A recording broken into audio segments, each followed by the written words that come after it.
Before God uses you, these tests will begin to appear. There comes a season when life feels heavier than it should, quieter than you expected, and slower than you pray for. You may sense that God has placed something on your heart, a calling, a purpose, a future that feels sacred. But instead of being used, you find yourself waiting. Instead of being sent, you feel tested. Instead of clarity, you are walking through questions. And in that space, it's easy to wonder if you did something wrong, if God has forgotten you, or if the promise you once felt was ever real. But Scripture shows us something many people don't talk about enough. Before God uses someone, He tests them. Not to break them, not to disqualify them, and never to harm them, but to prepare them. God does not place weight on a life that has not been strengthened to carry it. He does not release influence where character has not been formed. And He does not send someone publicly whom He has not first shaped privately. These tests are rarely obvious. They don't come labeled as from God. They often feel like delays, disappointments, silence, resistance, or seasons where obedience costs more than it comforts. They stretch your faith. They confront your motives. They expose what you lean on when everything familiar is stripped away. And while they can feel confusing, they are never random. If God is testing you, it is because He intends to trust you. If He is refining you, it is because He sees something worth refining. The testing is not a sign that you are far from God. It is often a sign that you are being drawn closer to His purpose. Many of the people God used most powerfully walked through long unseen seasons where nothing seemed to make sense except that God was still present. If your life feels like it's under pressure right now, if obedience feels costly, if waiting feels longer than you can explain, don't rush to escape the season. Don't assume God is withholding something from you. He may be building something within you, because when God prepares to use a life, He does not rush the process. He walks that life through tests that shape faith, deepen trust, and form a heart that can carry what He is about to release. As we walk through these tests together, listen not with fear, but with honesty. You may begin to realize that what you thought was delay was actually preparation. And what felt like resistance was proof that God is taking your calling seriously. Number 1. The test of waiting, when nothing seems to be happening. One of the first tests God allows before He uses someone is the test of waiting. This is the season where effort seems invisible, prayers feel unanswered, and progress appears stalled. You are still seeking God, still trying to be faithful, still holding on to hope. But outwardly nothing is moving, and the longer it lasts, the heavier it becomes. Waiting tests not just your patience, but your trust. It reveals what you believe about God when He is silent. When God delays movement, it can feel like neglect. But Scripture shows us that silence is often God's way of strengthening the foundation before the weight of purpose is added. God is not absent in waiting. He is intentional. This test presses on your inner life. It asks whether you will remain faithful without visible reward, whether you will keep praying when results are delayed, whether your obedience depends on momentum or on relationship. Waiting strips away urgency-driven faith and replaces it with dependence. What makes this test difficult is that it doesn't feel productive.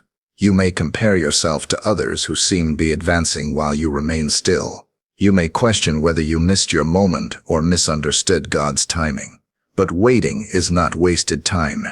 It is formative time. God uses waiting to deepen humility, refine motives, and teach you to trust His pace rather than your own. If nothing seems to be happening in your life right now, don't assume God is doing nothing. He may be doing His deepest work in the quiet.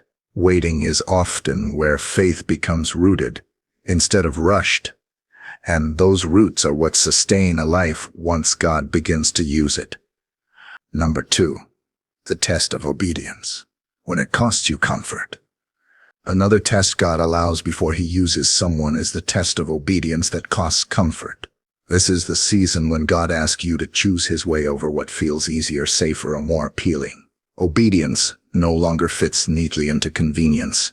It stretches you. It may require sacrifice, restraint, or walking away from something that still feels good. This test exposes where your trust truly rests. When obedience is comfortable, it doesn't test much. But when obedience costs you peace, familiarity, or approval, it reveals whether you value God's voice above your preferences. God does not test obedience to restrict you. He tests it to refine your allegiance. You may feel torn in this season. You know what God is asking, but it feels costly. You may wrestle internally, delay the decision, or hope the instruction will change. But the longer you resist, the heavier the conviction becomes. Not because God is harsh, but because he is drawing you closer to alignment. In Scripture, obedience often preceded purpose. God asked for surrender before he revealed outcomes. This wasn't to test, but to prepare hearts that could be trusted. God does not use people who obey only when it feels good. He uses those who trust him, even when obedience costs them something. If obedience has been uncomfortable lately, if doing the right thing feels harder than doing what feels easy, do not be discouraged. This test is not evidence of distance. It is evidence of calling. God is shaping a heart that can carry responsibility without compromise. When obedience costs comfort and you still choose faithfulness, you are passing a test few people ever see, but one God always honors. Number 3, the test of faith. When God removes your support systems. Another test God often allows before he uses someone is the test of faith that comes when familiar support systems are removed. This is the season when people you relied on can no longer help the way they used to. Resources feel limited, certainty disappears, and answers you once leaned on fall silent. What once steadied you is gone, and you are left standing with God alone. This test can feel frightening because it exposes how much you depended on things God never intended to replace him. Support systems are not wrong, but they are not meant to be your source. When God removes them, it is not to isolate you, but to re-anchor you. He is gently but firmly teaching you that your strength was never meant to come from people, position, or predictability. In this season, prayer feels more urgent. Trust feels more necessary. You may feel vulnerable, even exposed, because there is nothing to hide behind anymore. And yet this is often where faith deepens most. When God strips away what once carried you, he invites you to lean into him in ways you never had to before. Scripture shows that God often reduced what people relied on before expanding their impact. He wanted their confidence rooted in him, not in what surrounded them. Faith formed in dependence is stronger than faith formed in abundance. If you feel like your safety nets have quietly disappeared, do not panic. God is not abandoning you. He is teaching you how to stand on him alone. And a life that learns to depend on God fully is a life God can trust deeply. Number 4, the test of integrity. When no one is watching, before God uses someone publicly, he always tests who they are privately. This is the test of integrity, the quiet, unseen season where no one is applauding, correcting, or affirming you. It is the space where your character is formed without recognition, and your choices matter even when they seem unnoticed. This test reveals who you are when obedience brings no reward and compromise seems easy. Will you remain faithful when no one is checking? Will you choose truth when shortcuts are available? Will you honor God when the cost is invisible and the benefit is unclear? Then integrity is shaped in ordinary moments, in small decisions, in private responses, in what you allow your heart to dwell on when no one else knows. This test is often uncomfortable because it removes external motivation. You don't obey because you are seen. You obey because you are surrendered. God values this test deeply because integrity sustains. Calling Skill may open doors, but character keeps them open. God will not entrust influence to a heart that bends when no one is watching. He forms trustworthiness in hidden places. If you feel unseen right now but deeply convicted to live uprightly anyway, do not underestimate the importance of this season. Heaven is watching what people are not. God is shaping a foundation that will hold when responsibility increases. Integrity tested in secret becomes strength revealed in public. And if God is inviting you to faithfulness without recognition, it is because He is preparing you for a level of use that requires a heart anchored in truth. Number 5. The test of humility. When you feel overlooked or hidden, before God uses someone in visible ways, He often walks them through a season of being unseen. This is the test of humility, the quiet stretch of time where your faithfulness seems unnoticed, your efforts go unacknowledged, and your obedience feels hidden. You know God has been working in you, but no one else seems to see it, and that can be deeply challenging. This test presses on your motives. It asks whether you are willing to remain faithful without affirmation, to serve without applause, and to trust God's timing without needing recognition. When you are hidden, pride has little room to grow. Instead, humility is formed, slowly, deeply, and sincerely. Being overlooked can stir frustration. You may wonder why others are being noticed while you remain unseen. You may question whether your faithfulness matters or whether God remembers what you've been doing in secret. But Scripture reminds us that God often works longest in the hidden places, shaping hearts that can handle visibility without being shaped by it. God does not hide people to forget them. He hides them to protect them. Public use without private humility often leads to collapse.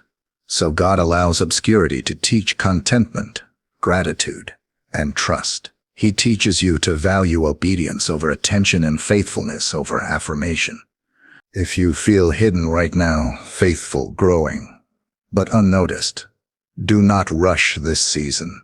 God is teaching you how to carry influence without being controlled by it. Humility formed in obscurity becomes stability in visibility. When God finally lifts what He has shaped in secret, it will stand, because it was not built on recognition. If you are being tested by being unseen, it is because God is preparing you for something that requires a humble heart, more than a visible platform. Number 6. The test of trust. When God allows disappointment. Another test God allows before He uses someone is the test of trust that comes through disappointment. This is the season when things don't turn out the way you hoped they would. You prayed sincerely, you believed faithfully, and still the outcome hurt. Expectations went unmet, opportunities fell through, and you were left carrying questions you didn't ask for. This test reaches deep into your understanding of God's goodness. It asks whether you will trust Him not only when He answers as expected, but when He allows outcomes that wound your hopes. Disappointment has the power to harden the heart, or to deepen it, and God watches carefully how you respond in this place. Trust in this season is not loud or confident. It is quiet and costly. It looks like continuing to pray when you're tired of hoping. It looks like choosing faith when emotions argue otherwise. It looks like believing God is still good even when circumstances say otherwise. Scripture shows us that many God used walked through deep disappointment. Promises delayed, prayers unanswered, paths disrupted. But instead of allowing disappointment to destroy their faith, they allowed it to refine it. Their trust became rooted not in outcomes, but in God's character. If you are carrying disappointment right now, know this. God is not testing your faith to weaken it. He is testing it to purify it. Trust formed in disappointment is stronger than trust formed in success. When you choose to trust God after being disappointed, you demonstrate a maturity that God values deeply, and a heart that trusts God through disappointment is a heart God can trust with responsibility. Number 7, the test of endurance. when the process takes longer than you expected. One of the final tests God often allows before he uses someone is the test of endurance. This is the season where the process stretches longer than you imagined it would. You thought you would be further by now. You assumed the waiting would end sooner. You believed the season of preparation would already be over. Instead, you are still here, still trusting, still waiting, still walking forward without the fulfillment you hoped would have arrived. This test is not about strength alone. It is about whether your heart can remain soft over time. Endurance is tested, not in moments of intensity, but in long seasons of repetition, faithfulness, and perseverance without visible reward. It asks whether you will continue to trust God when the excitement fades and only commitment remains. What makes this test difficult is the temptation toward bitterness, toward comparison, toward quiet discouragement that whispers, maybe this is all there is. But endurance is not passive resignation. It is active faith, sustained over time. It is choosing to keep your heart aligned with God even when progress feels slow and purpose feels distant. Scripture shows us that many God used waited far longer than they expected. The delay was not because God was unsure. It was because the work being done within them required time. God does not rush maturity. He allows endurance to form depth, patience, humility, and resilience that cannot be developed quickly. If you feel tired, but still faithful, weary but still hopeful, stretched but still trusting, do not underestimate the significance of that posture. Endurance like this is not accidental, it is cultivated. God is shaping a faith that does not collapse under pressure or delay. When you endure without hardening your heart, you pass a test that few are willing to stay in long enough to complete. And a life that has learned endurance is a life God can use without fear of burnout, pride, or retreat. Conclusion: God tests what he intends to use. If you have recognized yourself in these tests, let this truth settle deeply into your spirit. God does not test lives he plans to abandon. He tests lives he intends to trust. Every season of waiting, obedience, surrender, disappointment, and endurance has not been accidental. It has been intentional. You were not overlooked in the waiting. You were not forgotten in the hidden place. You were not weakened by the testing. You were being prepared. God's tests are never about disqualifying you. They are about forming you. They shape your faith, refine your motives, and anchor your trust, so that when God does begin to use your life, you are able to carry the weight of responsibility without losing your heart. If this message spoke to you, allow it to bring reassurance rather than pressure. You do not need to rush the process. You do not need to compare your timeline. And you do not need to fear the testing season. God knows exactly what he is doing with your life. Take a moment to reflect on the season you are in right now. Ask yourself not, how do you get out? But what is God shaping within me? That shift in perspective changes everything. If this message encouraged you, share it with someone who may be questioning why their journey feels so hard right now. And if you want more messages that bring clarity, comfort, and faith for the process God is walking you through, don't forget to like, comment, and subscribe. Before God uses a life, he prepares it. And if you are being tested, it is because God sees something in you worth preparing.